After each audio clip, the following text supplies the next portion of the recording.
हाथरस में 2 जुलाई को हुई भगदड़ की घटना पर एसआईटी ने जांच रिपोर्ट सरकार को सौंप दी है। आज मुख्यमंत्री योगी आदित्यनाथ के सामने रिपोर्ट पेश की जा सकती है और हाथरस में बाबा नारायण साकार हरि के सत्संग समारोह में भारी भीड़ के बीच में मची भगदड़ से 121 लोगों की मौत हो गई, जिसकी जांच एसआईटी कर रही थी। अब एसआईटी रिपोर्ट सरकार को सौंप दी गई है और जांच रिपोर्ट के आधार पर लापरवाही के दोषी पाए जाने पर अधिकारियों पर एक्शन हो सकता है, क्योंकि बेहद ही सख्त लहजे में मुख्यमंत्री योगी आदित्यनाथ ने कहा था कि जो भी इसमें जिसकी भी संलिप्तता पाई जाएगी उसको बख्शा नहीं जाएगा। अब किन किन अधिकारियों पर गाज गिरेगी, रिपोर्ट में क्या कुछ है, इस पर एक्शन लेने की अब बारी है।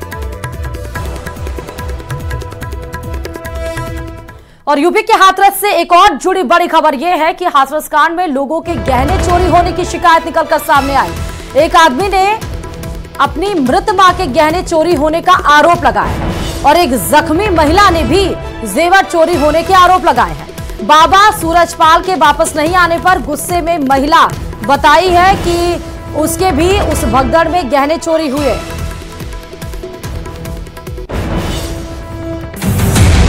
हाथरस कांड में कुछ हैरान कर देने वाले आरोप लग रहे हैं। पीड़ितों का आरोप है कि जब वह भगदड़ मची थी उसके बाद जख्मी लोगों और मृत महिलाओं के गहनों की चोरी की गई। एक मृत महिला के बेटे का दावा है कि उसकी मां के कई गहने चोरी किए गए और कान के कुंडल तो खींच लिए गए।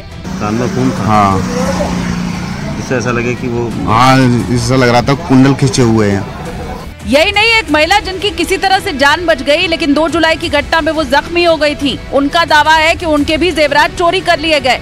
क्या गायब हुआ? देखो तोड़ियां में और बिछिया और देखो और वो जो गले को तो पेंडल, गले का भी पेंडल तो सोने को। ये दावे चौंकाने वाले हैं। वैसे तो पीड़ित बस अंदाजा लगा रहे हैं कि जिन्होंने भगदड़ की वही लूटपाट भी करते चले गए, लेकिन अभी ये पता नहीं चल सका है कि किसने इस तरह की घिनौनी हरकत की है।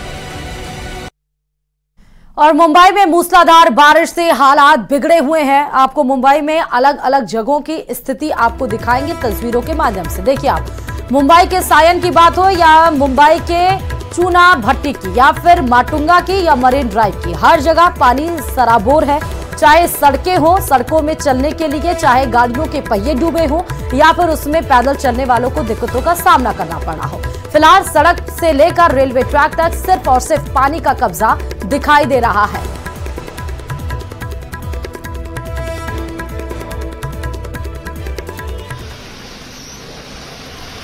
तो तेज बारिश का रेड अलर्ट भी मुंबई में जारी कर दिया गया है। सिंधुदुर्ग में स्कूलें बंद कर दी गई हैं। ट्रेन की रफ्तार मुंबई में धीरे हो चली है। हवाई और रेलवे सेवा फिलहाल ठप बताई जा रही है। स्कूल कॉलेज बंद का आदेश सिंध सरकार की तरफ से जारी किया गया है।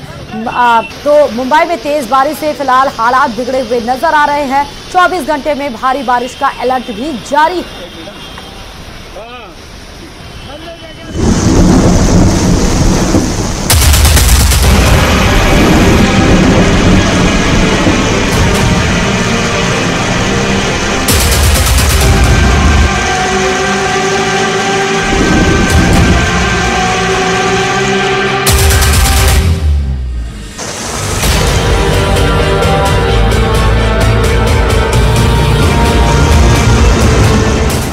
कुदरत का गुस्सा ऐसा कि मच गई चीख पुकार। कहीं फटे बादल, कहीं पहाड़ तोड़ बारिश,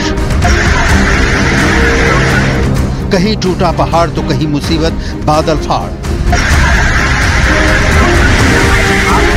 महाराष्ट्र से उत्तराखंड तक भारी बारिश से हाल बेहाल है। बारिश कई शहरों में कहर बरपा रही है। मुंबई के पास मौजूद रायगढ़ किले में कल हुई जोरदार बारिश वहां पहुंचे पर्यटकों के लिए बला बन गई। सामने आए वीडियो में भयानक मंजर नजर आया। भारी बारिश की वजह से किले की सीढ़ियों तक पानी आ गया। पानी के बहाव ने लोगों की सांसें अटका दी। कई सैलानियों की जिंदगी मुश्किल में फंस गई। ऐसा लग रहा था जैसे किसी ने डैम के फाटक खोल दिए हों। लोग किसी तरह कोने में जगह देखकर छिपे रहे। जरा सी चूक होती तो पानी के साथ बहती मौत का सामना हो सकता था। ऐसे सैलाब का सामना करने के लिए लोग एक दूसरे का हाथ थामे नजर आए। राहत की बात रही कि वक्त रहते सभी पर्यटकों को सुरक्षित बाहर निकाल लिया गया। महाराष्ट्र के बुलढाणा में बारिश का पानी इतना जमा हो गया कि बाढ़ जैसे हालात बन गए। जो तस्वीरें सामने आई उसमें एक कार पानी के तेज बहाव में बहती हुई दिखाई दी और देखते ही देखते पानी के इस बहाव में एक दुकान भी बहती हुई दिखाई दी।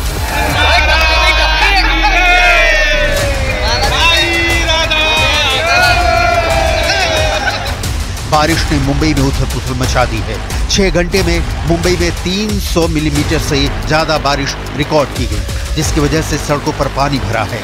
स्कूटर और छोटी गाड़ियां तो क्या, बसों और ट्रक तक के चक्के जाम हो गए हैं। मुंबई गोवा हाईवे तो 12 घंटे से ज्यादा देर से बंद पड़ा है।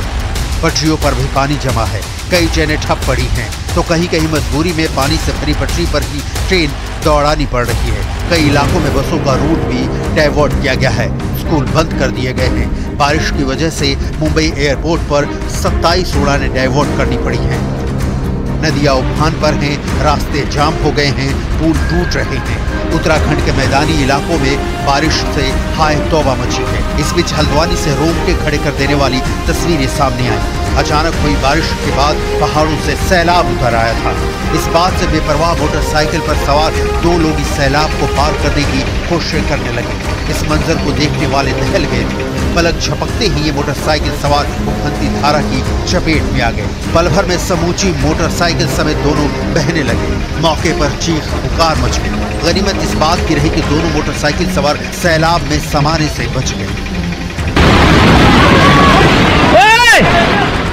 सैलाब का अटैक क्या होता है, इन तस्वीरों को देखकर अंदाजा लगाया जा सकता है।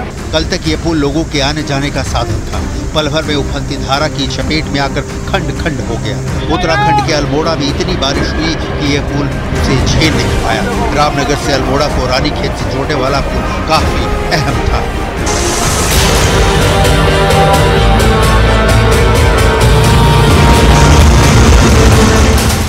उधर उत्तराखंड के ऋषिकेश में गंगा नदी का रौद्र रूप देखने को मिल रहा है। इस बीच गंगा के तेज बहाव के बीच एक महिला पानी में फंस गई, जिसके बाद स्थानीय लोगों ने कड़ी मशक्कत के बीच बाहर निकाला। आसमान से बारिश के साथ बिजली भी काल बनकर बरस रही है। पिछले 24 घंटे में बिहार में बिजली गिरने से 12 लोगों की मौत हो गई। वहीं यूपी के जौनपुर में बिजली गिरने से एक महिला बुरी तरह झुलस गई और 2 लोगों की जान चली गई।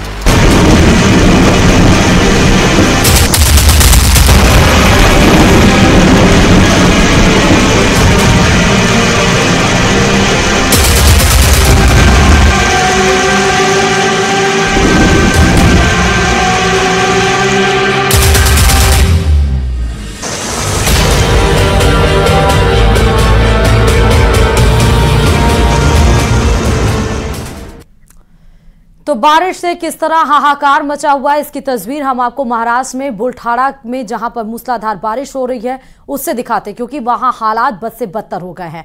कई गांव पानी में समा गए, जिसके चलते जो जहां था वो वहां ही फंसा रह गया।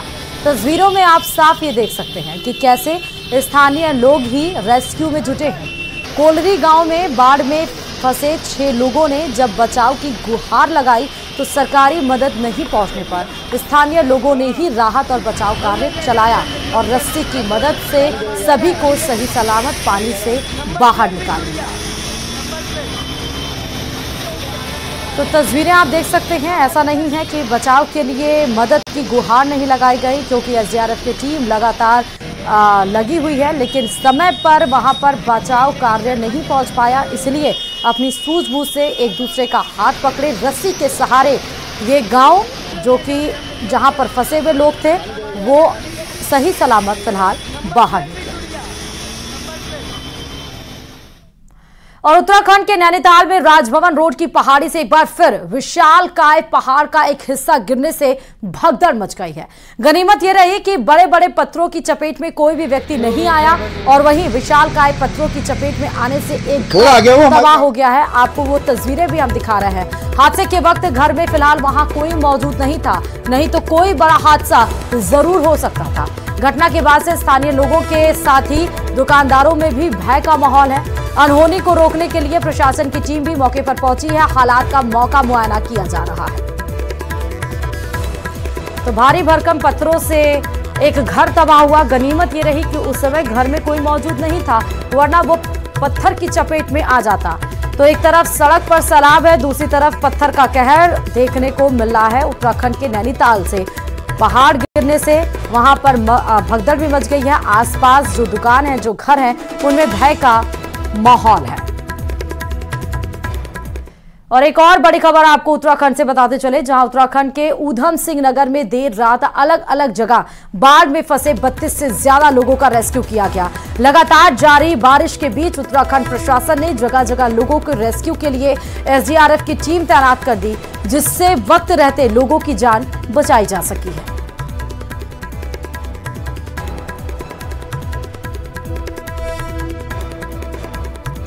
तो बाढ़ में फंसे ये 32 लोगों से ज्यादा का रेस्क्यू आप देख सकते हैं देर रात तक चलता रहा। एसडीआरएफ की टीम अलग अलग जगह पर तैनात की गई। जहां जहां जो फंसा था, 32 से ज्यादा लोग बताए जा रहे हैं बाढ़ में फंस गए थे, उन सब का देर रात तक चले इस रेस्क्यू ऑपरेशन, जो कि सफलता पूर्वक रंग लाई और उसमें फंसे बाढ़ में फंसे 32 से ज्यादा लोगों को बाहर निकाला गया। क्या महाराष्ट्र, क्या उत्तराखंड, हिमाचल प्रदेश के भी हालात कुछ ऐसे ही हैं। हिमाचल प्रदेश के शिमला में अचानक पहाड़ से सैलाब निचले इलाकों में फंसे लोगों पर मौत बनकर बरस पड़ा। आप तस्वीर देख सकते हैं, हिमाचल प्रदेश के शिमला की यह तस्वीर है, जहां पर आप देखिए कि अचानक किस तरह से सैलाब उमड़ा है। पानी का बौछार इतनी तेज धारा में कि लोगों को समझ में नहीं आया। पानी के साथ गिरे बड़े बड़े पत्थरों ने क्या घर, क्या सड़क, सबको अपनी चपेट में ले लिया, जिससे वहां आवाजाही पूरी तरह से ठप हो गई।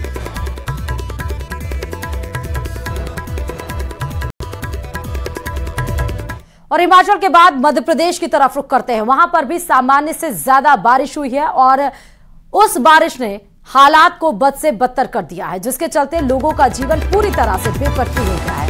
जहां एक तरफ महाकाल की नगरी उज्जैन में सड़कों पर सैलाब दिखाई दिया, तो वहीं भीमपुर में हालात और बिगड़ गए हैं। लोग जगह जगह पानी में फंस गए हैं और मदद की गुहार लगा रहे हैं। भीमपुर में एक महिला का रेस्क्यू भी किया गया, जो बीच झाड़ियों के बीच में, पानी के बीच में फंस गई, जिसका रेस्क्यू किया गया। और उज्जैन में भारी बारिश की तस्वीरें आपके टीवी स्क्रीन पर।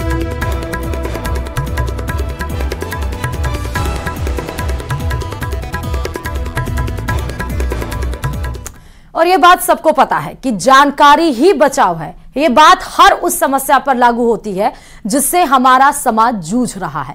तभी स्कूली बच्चों को अपराध से बचाने के लिए सूबे की सरकार 1 से 15 जुलाई तक ऑपरेशन जागृति चला रही है। क्या है ऑपरेशन जागृति, देखिए इस रिपोर्ट में।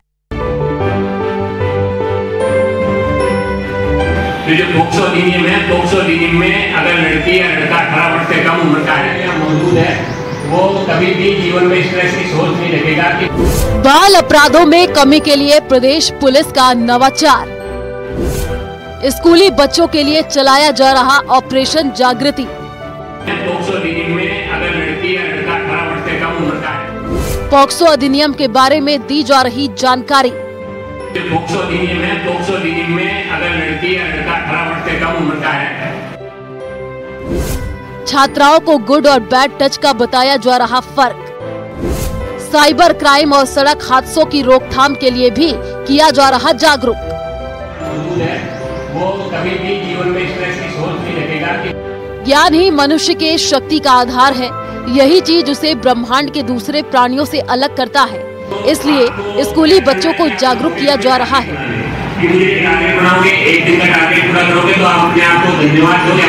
उन समस्याओं, चुनौतियों के बारे में सचेत किया जा रहा है, जिससे अनजान रहना उन्हें परेशानी में डाल सकता है। दौसा एसपी के निर्देश पर डीएसपी स्तर के अधिकारी स्कूलों में पहुंचकर बच्चों को POCSO act, cyber crime, road accident, देश में लागू नए कानूनों, युवाओं में बढ़ती नशे की लत और ट्रैफिक रूल्स के बारे में जागरूक कर रहे हैं। जो पॉक्सो अधिनियम है उसमें 18 वर्ष से कम उम्र के जो भी बच्चे हैं, चाहे वो बालक हो या बालिका, उसके साथ किसी प्रकार का यौन अपराध होता है तो उन यौन अपराधों के संबंध में शिकायत दर्ज होने पर उसके खिलाफ सख्त से सख्त कार्रवाई की जाती है। इसमें अगर 18 वर्ष से कम उम्र का कोई बच्चा है और इस प्रकार की गतिविधियों में संलग्न होता है तो उसकी सहमति मायने नहीं रखती है। वो चाहे सहमत हो या असहमत हो, अगर वो उसकी शिकायत की जाती है तो उसमें जो भी बालिग है और जिसने अपराध किया है उसके खिलाफ सख्त से सख्त कार्रवाई की जाती है। ऑपरेशन जागृति के तहत पुलिस अधिकारी बच्चों को करियर के बारे में भी जानकारी देते हैं। एग्जाम में अच्छे नंबर लाने के टिप्स बताते हैं, जीवन में सफलता हासिल करने का मूल मंत्र देते हैं। आपको क्या करना है कि आपको छोटे छोटे टारगेट बनाने हैं कि मुझे डेली, आप धीरे धीरे टारगेट बनाओगे, एक दिन का टारगेट पूरा करोगे तो आप अपने आप को धन्यवाद दोगे, अपने आप को शाबाशी दो, मैंने ये टारगेट आज पूरा कर लिया। ऑपरेशन जागृति के तहत छात्र छात्राओं की समस्याओं को जाना जाता है ताकि पुलिस इन समस्याओं का समाधान कर छात्र छात्राओं को सुरक्षित माहौल प्रदान कर सके। आज हमारे स्कूल में DSO सर आए थे, जो हमको मतलब लड़के हमारे साथ छेड़छाड़ करते हैं उनके बारे में बताए गए कि हमें लड़कों से कैसे बचना चाहिए। और सर हमें अपने नंबर भी देके गए थे कि तुम्हें यदि कोई प्रॉब्लम हो तो मेरे पास कॉल कर सकते हो आप लोग। स्कूल में क्या क्या बता के हमारे यहाँ पे DSO साहब रवि सर जी आए थे और वहाँ उन्होंने हमारे को पढ़ाई के तरीके बताए और उन्होंने पढ़ने के लिए हमें नोट्स वगैरह बनाने के लिए बोला और टारगेट बनाकर पढ़ने के लिए बोला। हमारे स्कूल में आज जागृति प्रोग्राम हुआ, इसमें हमें बहुत सारी शिक्षा मिली और जो सर ने हमें बातें बताई वो बहुत अच्छी लगी। साइबर क्राइम के बारे में बताया हमको और एक एक्ट के बारे में बताया था, बहुत अच्छा लगा, हमें बहुत मोटिवेशन मिला और हमारी पढ़ाई के बारे में उन्होंने बहुत सारी नॉलेज दी हमको कि पढ़ाई ऐसे करनी चाहिए। ऑपरेशन जागृति के तहत स्कूली बच्चे जागरूक हो रहे हैं, उन्हें अपने अधिकारों का पता चल रहा है, जिससे उनका आत्मविश्वास बढ़ रहा है, व्यक्तित्व निखर रहा है। न्यूज़ 18 राजस्थान के लिए दौसा से आशीष शर्मा की रिपोर्ट।